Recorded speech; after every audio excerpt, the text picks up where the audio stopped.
Okay, today we're gonna swap a limited slip carrier out of a Sterling 10 1/4. We're gonna be putting it into my 94 f250, which has the open differential.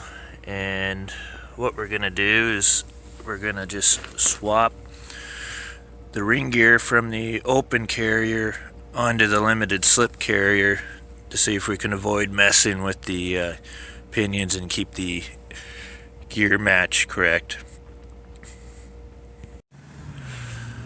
So start with taking the diff cover off.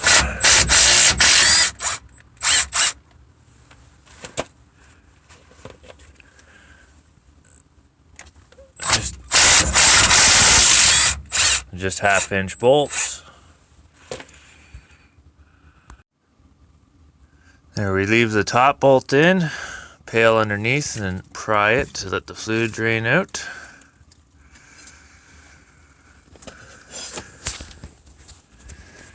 Oh yeah, that's the good stuff. Oh, it just looks great. Now we're going to take the axle nuts off so we can slide the axle out of the carrier.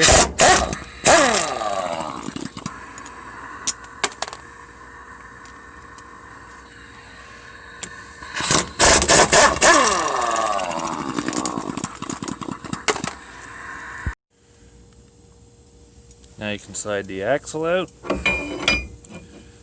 That's enough there, and then when you put it back together you can put a little bit of silicone on the back here, clean it up and put a little bit there, help keep it sealed up.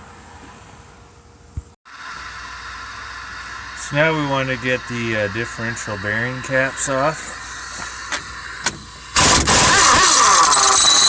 Oh, this gun's a little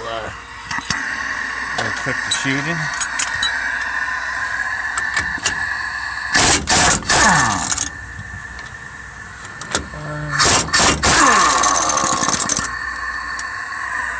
Good old Ingersoll, working well over a decade now.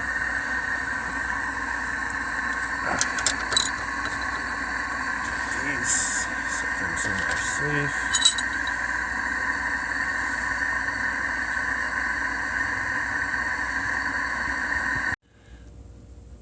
So just lightly pry on the carrier once you get the bearing caps off. It doesn't take much pressure.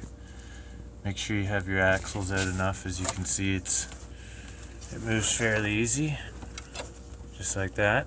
Doesn't take much force. And then remember where each of your shims, just leave them in place for now. They're on each side, up in there.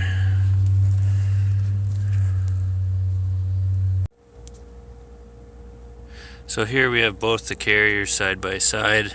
Obviously the open diff is on the right, the limited slip is on the left. You can see in there the little clutches and so on. So next I'm going to just take the ring gear from the open and put it onto the carrier with the limited slip. Okay, we got the ring gear separated off both of them. Now it's time to get it all cleaned up really well. Install the ring gear from the open diff from the open carrier onto the limited slip carrier. Use red Loctite. Torque them down in the sequence over a few times. And then we'll see what happens. So we want to get everything all cleaned up before we put the carrier in. Avoid it from getting dirty later on. Make sure you clean out all the bolt holes. Same when installing the ring gear. Make sure all the bolt holes are nice and clean and dry before you start torquing everything back down. After getting the ring gear from the open carrier onto the limited slip carrier and torqued all the bolts with some red Loctite, we can go ahead and start installing it back in and start checking all the clearances and so on with the differential to make sure it's a good fit in there. So after you get the carrier back in, you want to get a dial indicator so you can check your backlash, your clearance that you got between your ring and pinion gear.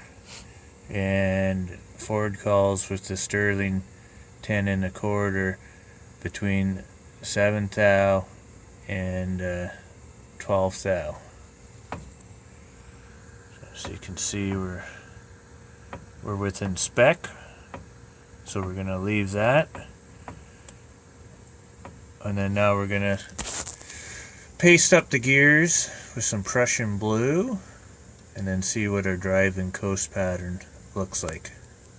Forgot to mention too, when installing your caps back on, install this one first, then install that one, and then just, you know, sequence torque them down, starting with this one.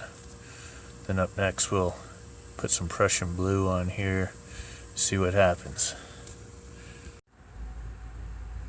Okay, so we got the axles back in, we got some Prussian blue on the ring gear.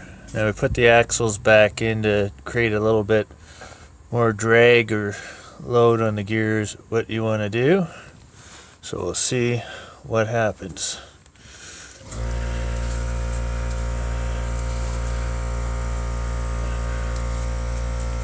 I'll just spin it and then show you what it looks like.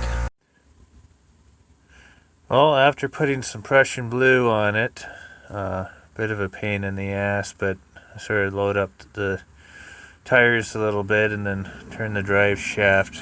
But we can see, like on the drive side there, that it's a little more to the toe side, but it still seems to be where you want it to be, in the center of the gear here predominantly. Then we'll check the coast side here shortly. Well, we can see on here the coast is set a little more to the toe, and then the drive is a little more centered than the coast there. It's not too far off. So once you get your gears all set up and you get your cover back on, clean it with some silicone. The fill plug is right over here, and it calls for 75 140, and Ford calls for 8 ounces of their friction modifier. Some gear oils already have a friction modifier in, so see with what you're using if it has it or not.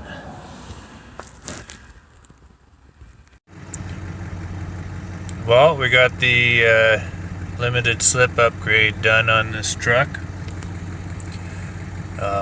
Thoughts on it so far? Definitely better than what I had with the open diff. Nothing to scream home about. And this truck would do a one-wheel peel no problem now. It will not do that anymore on dry pavement. Takes a lot more effort to try and do a burnout or anything with it. And then what I've had before with an 04 f250 I had with the LSD, if you had it on two completely different surfaces, like one ice, one dry pavement, sometimes it's just too much of a difference and they won't work. When I was first driving it, it was pretty bad with this truck, and then after getting some miles on it, it seems to be working better. The limited slip. Now, I only added maybe 2-3 ounces of friction modifier to it, and yeah, I definitely like it more than the open differential I had. And if it blows up, I'll post another video.